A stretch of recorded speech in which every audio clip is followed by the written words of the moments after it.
முன்னாடி யாராவது மூன்றாம் உலக போர் வருமான்னு கேட்டா அதெல்லாம் சினிமாவில தான் நடக்கும்னு சிரிச்சுட்டே பதில் சொல்வோம். ஆனா இப்ப நடந்துகிட்டு இருக்கிற சம்பவங்களை பார்த்தா இது நிஜமான ஒரு பெரும் போருக்கு முன்னோட்டம் தான். இஸ்ரேலுக்கும் ஈரானுக்கும் நடுவுல நடக்கிறது வெறும் நேரடி சண்டை இல்லைங்க. ஈரானின் ஆதரவோட பல குழுக்கள் இஸ்ரேலை தொடர்ந்து தாக்குறாங்க. ஏவுகணைகள், ட்ரோன்கள்னு தொடர் தாக்குதல்கள் நடந்தாலும் நாங்க தான் பண்ணோன்னு எந்த நாடும் வெளியில சொல்ல மாட்டாங்க. ஆனா இஸ்ரேல் சும்மா இல்ல. எதிரிய அவங்க மண்ணிலேயே தேடி கண்டுபிடிக்கிறது தான் அவங்க பாணி. அப்படி ஒரு நாள் ஈரானோட முக்கியமான ஒரு அணுசக்தி தளம் திடீர்னு வெடிச்சிருச்சு. அதுவும் நள்ளிரவுல. வெளியில யாருமே இதுக்கு பதில் சொல்லல.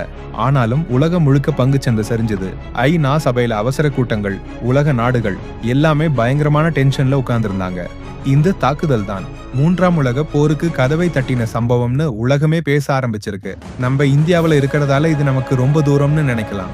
ஆனா இந்த சண்டை ஒரு நாள் நம்மையும் உள்ள இழுக்க ஆரம்பிக்கும். இந்த வீடியோல ஒரு நாட்டையே தலைகீழா மாத்தின அந்த ஒரு இரவுல என்ன நடந்துச்சு, இந்த நிலைமை எப்படி உலகையே மாத்த போகுது, இது எல்லாத்தையும் பத்தி தான் இந்த வீடியோல டீட்டெயிலா பார்க்க போறோம்.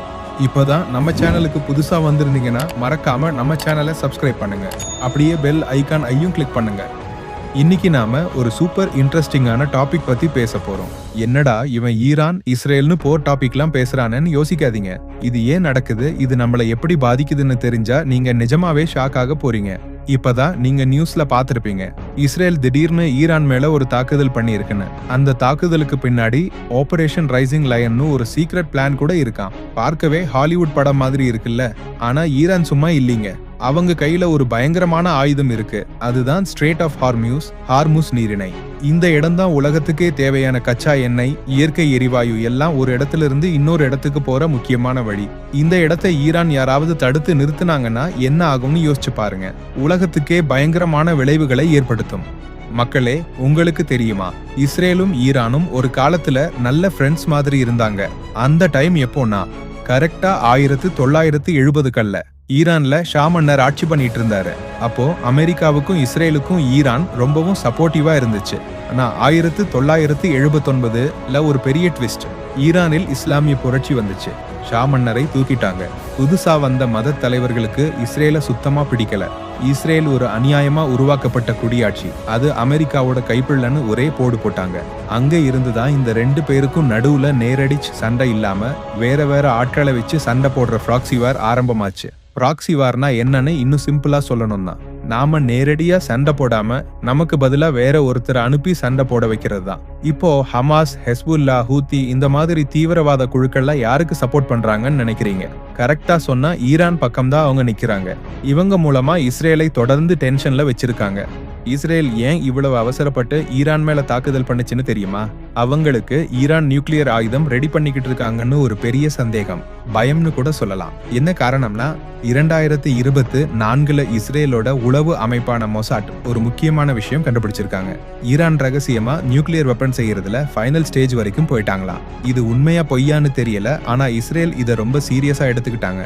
அதனாலதான் ஜூன் 13 இல்ல, எப்ப வாய்ப்பு கிடைச்சாலும் இஸ்ரேல் ஈரான்ல இருக்க நியூக்ளியர் பிளான்ட், அவங்களோட எண்ணெய் வயல்கள், முக்கியமான ராணுவ தலைவர்கள் இருக்கிற இடங்கள்னு எல்லாத்தையும் குறி வச்சு தாக்க தயாரா இருக்காங்க.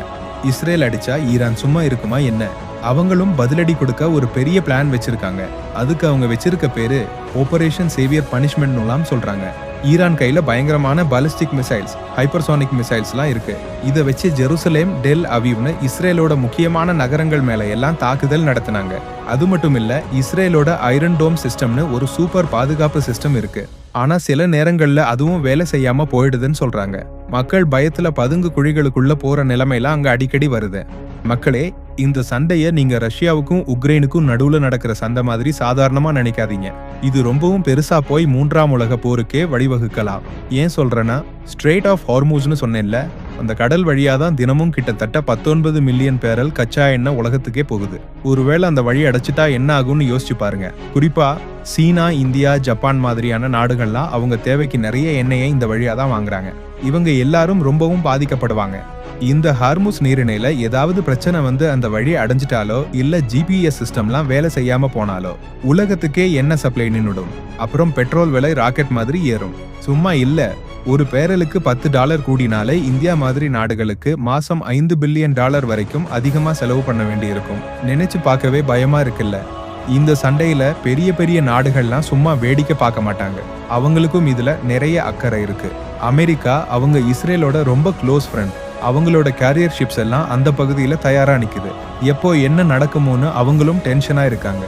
சீனா ஈரான் கிட்ட இருந்து நிறைய எண்ணெய் வாங்குறாங்க. அதனால இந்த சண்டை வந்தா அவங்களுக்கும் பெரிய நஷ்டம். அவங்களும் உள்ளுக்குள்ள ரொம்ப கோவமா இருக்காங்க. ரஷ்யா இந்த சண்டையால அவங்களுக்கு மறைமுகமா சில லாபங்கள் கிடைக்கலாம்னு சொல்றாங்க. ஈரான் மேல இருக்கிற சில தடைகள் குறைய வாய்ப்பு இருக்காம். IMF of international monetary fund பாகிஸ்தானுக்கு கடன் கொடுக்கும்போது அவங்க நியூக்ளியர் வெப்பன்ஸை பத்திரமா வச்சுக்கணும்னு கண்டிஷன் போடுறாங்க. ஏன்னா அங்கேயும் நிலைமை சரியில்லை. பாத்தீங்களா, இந்த ஒரு சின்ன சண்டை உலகத்துல எவ்வளவு பெரிய பாதிப்பை ஏற்படுத்தும்னு. இப்போ உலக நாடுகள் எல்லாமே 2 பெரிய குரூப்பா பிரிகிற மாதிரி தெரியுது. ஒரு பக்கம் அமெரிக்கா, இஸ்ரேல் அவங்களோட நட்பு நாடுகள். இன்னொரு பக்கம் ஈரான், சீனா, ரஷ்யா. இதுதான் ஆக்சிஸ் ஆஃப் அப்பீவல்னு சொல்றாங்க. இந்த மாதிரி ஒரு கூட்டணி உருவானா அது 3ஆம் உலக போருக்கு ஒரு அடித்தளமா கூட இருக்கலாம்னு சொல்றாங்க. நம்ம இந்தியாவும் இந்த விஷயத்துல ரொம்ப முக்கியமான இடத்துல இருக்கு மக்களே. இந்தியாவுக்கும் இஸ்ரேலுக்கும் நல்ல நட்பு இருக்கு. நிறைய ட்ரோன் டீல்ஸ், ராணுவ டெக்னாலஜி விஷயத்துல 2 பேரும் சேர்ந்து வேலை செய்யறாங்க. அதே மாதிரி ஈரானோடவும் நமக்கு நல்ல உறவு இருக்கு. சாபஹார் துறைமுகம் புதுசா ஒரு 10 வருஷ அக்ரிமெண்ட்லாம் போட்டிருக்கோம். பார்த்தா இந்தியா ஒரு பேலன்ஸ் ஆக்ட் பண்ணிட்டு இருக்குன்னு தோணும். ஒரு பக்கம் இஸ்ரேல், இன்னொரு பக்கம் ஈரான். யார முழுசா சப்போர்ட் பண்றதுன்னு ஒரு யோசனை இருக்கும். பாகிஸ்தான் வேற, அவங்களோட புவியியல் அமைப்பையும் அணு ஆயுத பலத்தையும் வச்சு சில விஷயங்களை சாதிச்சுக்க பாக்குறாங்க.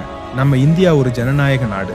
இப்போ நம்மளோட கொள்கைகளுக்கு முக்கியத்துவம் கொடுக்கணுமா இல்ல நம்மளோட செல்வாக்கை வச்சு நம்ம நலனை பார்த்துக்கணுமான்னு ஒரு பெரிய கேள்வி இருக்கு. அமெரிக்கா ஈரான் மேல செஞ்ச ஒரு காரியம் இருக்கு பாருங்க, அது நிஜமாவே நம்மள அதிர்ச்சி அடைய வைக்கும். இது சும்மா ஒரு சாதாரண தாக்குதல் இல்லைங்க. யாருக்கும் தெரியாம மறைமுகமா ஒரு தாக்குதல் நடந்திருக்கிறது ரொம்பவே அபூர்வம். நம்ம ட்ரோன் கேமராக்கள் கூட இதை கண்டுபிடிக்கலையாம். நடந்தது என்ன? Operation midnight hammer. சில நாட்களுக்கு முன்னாடி ஜூன் 21 நைட் நள்ளிரவு 1:30 மணிக்கு அமெரிக்கா ஒரு அதிரடி ஆபரேஷனை நடத்தியிருக்கு. அதோட பேரு ஆபரேஷன் மிட்நைட் ஹேமர்.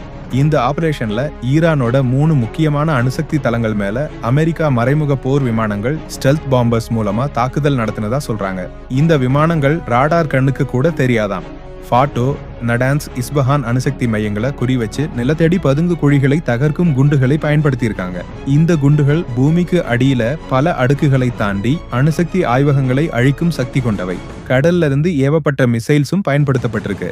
இந்த தாக்குதலோட நோக்கம் ஈரானுக்கு ஒரு கடுமையான எச்சரிக்கை கொடுக்கறது தான். நாங்க எவ்வளவு சேதத்தை ஏற்படுத்த முடியும்னு பாருங்க, ஆனா இப்போதைக்கு போர் வேண்டான்னு சொல்ற ஒரு கட்டுப்பாடான பதிலடி இது. அமெரிக்காவுக்கும் ஈரானுக்கும் இடையே ஏன் இந்த சண்டை? அமெரிக்காவுக்கும் ஈரானுக்கும் இடையிலான இந்த சண்டை திடீர்னு வந்ததில்லைங்க. இது பல வருஷங்களா நீடிச்சிட்டு வர்ற பிரச்சனை. முக்கியமா ஈரானோட அணுசக்தி திட்டம் தான் இந்த மோதலுக்கு ஒரு பெரிய காரணம். அணு ஆயுதாச்சம் ஈரான் அணு ஆயுதங்களை உருவாக்க முயற்சிப்பதாக அமெரிக்கா குற்றம் சாட்டுகிறது. இது மத்திய கிழக்குல பெரிய குழப்பத்தை ஏற்படுத்தும்னு அமெரிக்கா பயப்படுது. மத்திய கிழக்கு ஆதிக்கம். மத்திய கிழக்குல யார் பெரிய சக்தியா இருக்கணுங்கிற போட்டியும் ஒரு முக்கியமான காரணம். ஈரான் பல நாடுகள்ல சில குழுக்களுக்கு ஆதரவு கொடுத்துட்டு வருது. இது அமெரிக்காவுக்கும் அதோட நண்பர்களுக்கும் இஸ்ரேல் பிடிக்கல. இப்போ என்ன நடக்கும்? இந்த தாக்குதலுக்கு அப்புறம் ஒரு பெரிய போர் வர வாய்ப்பு ரொம்ப குறைவுதான். ஏன்னா ஈரான் பதிலடி கொடுத்தா அவங்களோட நிலைமை இன்னும் மோசமாகும். அமெரிக்காவுக்கு தேர்தல் வருஷம் போர் தேவையில்லை. இஸ்ரேலும் காசாவில போர்ல இருக்கு. ஆனா சின்ன சின்ன மோதல்கள், அதாவது ட்ரோன் தாக்குதல்கள், சைபர் தாக்குதல்கள் மாதிரி பதிலடி நடவடிக்கைகள் நிகழ வாய்ப்பு அதிகம். பொதுமக்களுக்கு தெரியாம ரகசியமா நடக்கும் போர் நடவடிக்கைகள் இப்போ அதிகமா இருக்கு. இது ஒரு மறைமுகமான போர், சைலண்ட் வார் மாதிரி தான் மக்களே. கண்ணுக்கு தெரியாத மிசைல்கள், ரகசியமான நடவடிக்கைகள்னு நிறைய விஷயங்கள் பின்னணியில நடந்துகிட்டு இருக்கு. நாளைக்கு இது வெளிப்படையா தெரிஞ்சுட்டா உலகமே ஒரு பெரிய அதிர்ச்சியில உறைஞ்சு போயிடும். மக்களே, இப்போ இந்த வீடியோவை முடிக்கிற நேரம் வந்துருச்சு. உலகத்துல ஒரு போர் சூழல் தலைதூக்கி இருக்கு. நம்ம எல்லாருக்கும் ஒரு விஷயம் நல்லா புரியணும். இந்த மாதிரி விஷயங்கள் நம்ம நாட்டையும் நம்ம வாழ்க்கையையும் ரொம்பவும் பாதிக்கக்கூடியவை. நீங்க என்ன நினைக்கிறீங்க? இந்த விஷயத்துல நாம யாருக்கு சப்போர்ட் பண்ணணும்? இஸ்ரேலுக்கா இல்ல ஈரானுக்கா? இல்ல நாம எப்பவும் நம்ம நாட்டு நலனை மட்டும்தான் பார்க்கணுமா? கமெண்ட் பாக்ஸ்ல உங்க கருத்துக்களை பதிவு செய்யுங்க. நான் படிக்க ரொம்ப ஆவலா இருக்கேன். மறக்காம நம்ம சேனலை சப்ஸ்கிரைப் பண்ணிட்டு போங்க. இந்த மாதிரி டீப்பான விஷயங்களை யாரும் சொல்லாத அளவுக்கு நாம தான் சொல்லி கொடுக்கிறோம்.